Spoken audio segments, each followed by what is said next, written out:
At ngayon para bigyan tayo ng live update sa naging kampanya ng pambansang koponahan sa ika-9 na araw ng kompetisyon sa Thailand at kung ano-ano nga ba ang mga dapat nating abangan ngayong araw sa pagpapatuloy ng 33rd Southeast Asian Games. Makakausap natin live mula Bangkok, Thailand ang ating teammate na si Paolo Salamatin. Kamusta ka dyan, Paolo?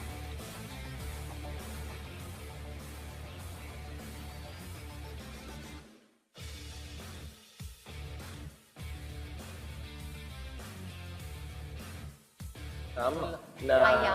araw ng 33rd Southeast Thailand. Pinungunahan ito ni Alex Ayala na nasungkit ang kanyang unang SEA Games gold sa women's singles at ang unang beses na makalipas ang 26 na taong gold medal drought ng bansa sa tennis. Sa modern pentathlon, nakuha ni Michael Verkumaling ang ikalawang ginto ng medalya ng Pilipinas matapos manalo sa men's triathlete o laser shooting at running event.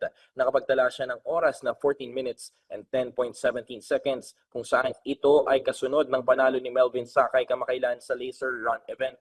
Sa men's football, muling pinatunayan ng Pilipinas ang kanilang dominasyon matapos pabagsakin ang defending champion na Singapore sa gold medal match 3-0 upang ibulsa ang kanilang ika-9 na softball title ng bansa. 11 beses na itinampok ang sports sa SEA Games at unang ginto mula pa noong 2015. Meg, Danny, and Sir Chester.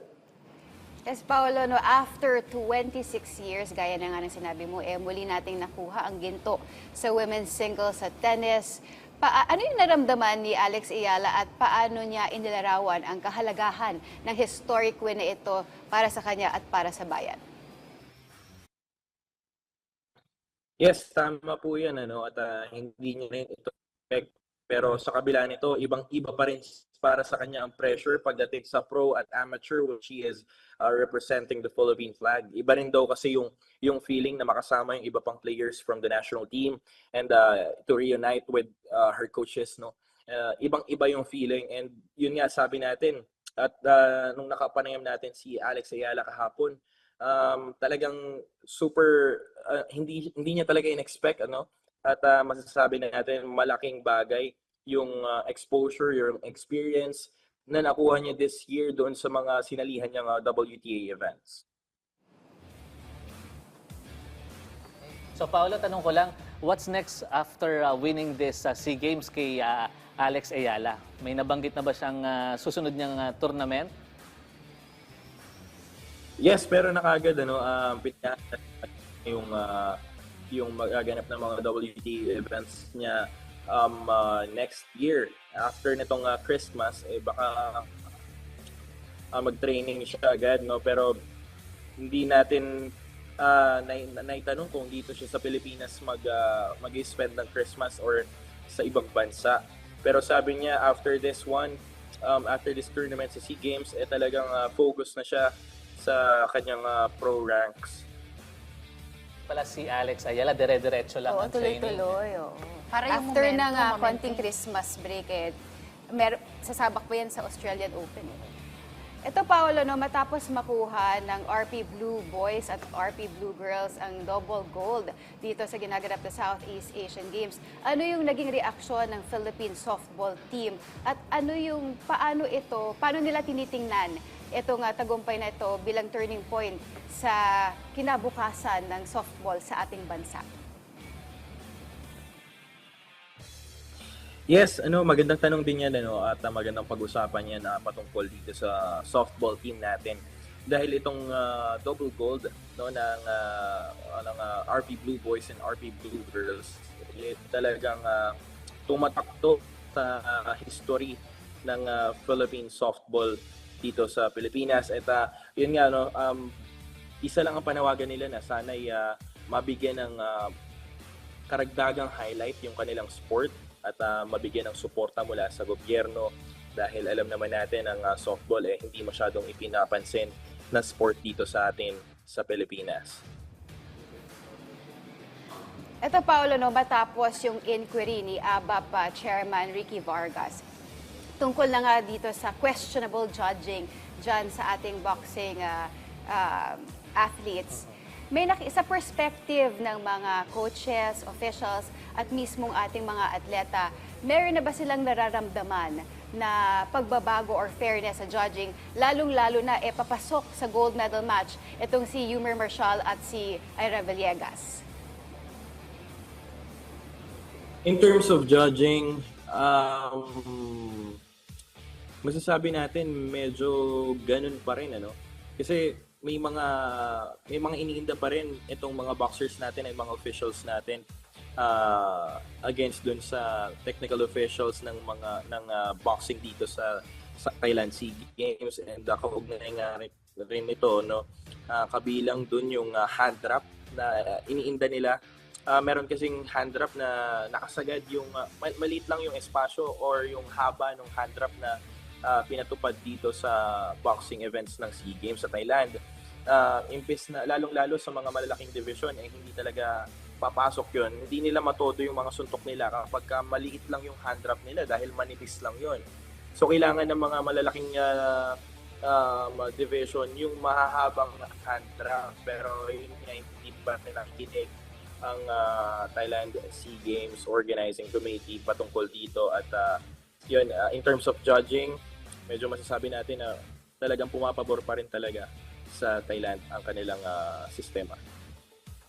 Paolo, despite those issues, sa tingin mo, nasa na yung confidence level or kumpiyansa ng ating mga boksingero papasok sa kanilang gold medal match this day? Today, yes. Yes, apat na boksingero yung inaabangan natin today na gold medal bet natin for boxing. Ano talaga si Ira Villegas, Yumer Marshall, Flint Hara, and Jay Brian Baricuatro. So apat na yan talagang isa sa mga hinahangaang boksingero ng Pilipinas. And in terms of dun sa kanilang confidence and moral, talagang mataas yung kanilang moral sa kabila ng mga issues, no, kasi itong mga issues na to hindi pinapaalam sa mga boksingero. Ano lang to, internal lang to para sa mga technical officials, no. They let the players play, and then the officials talagang sila ang namumuno pagdating dun sa mga issues.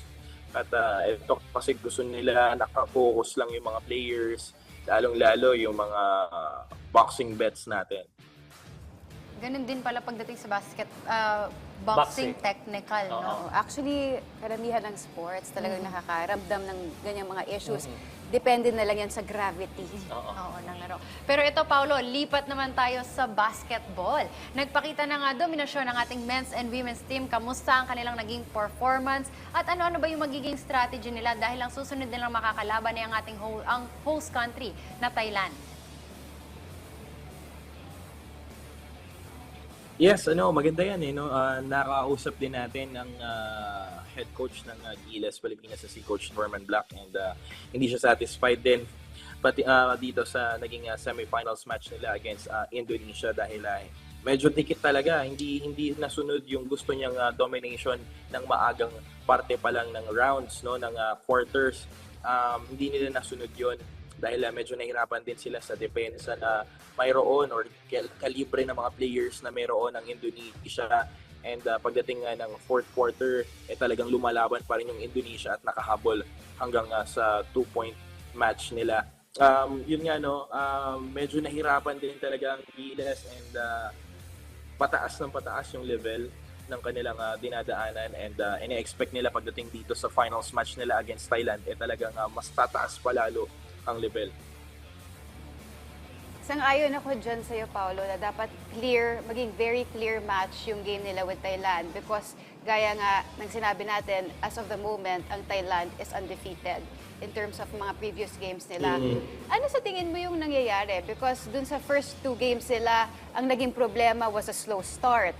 Ngayon naman, naging dominante sila. Pero parang tila bumagsak yung depensa nila at nahabol sila ng Indonesia, knowing na napakalayo ng gap, 70-54. After nung second half, talagang bumawi na kagad yung bansang Indonesia, no.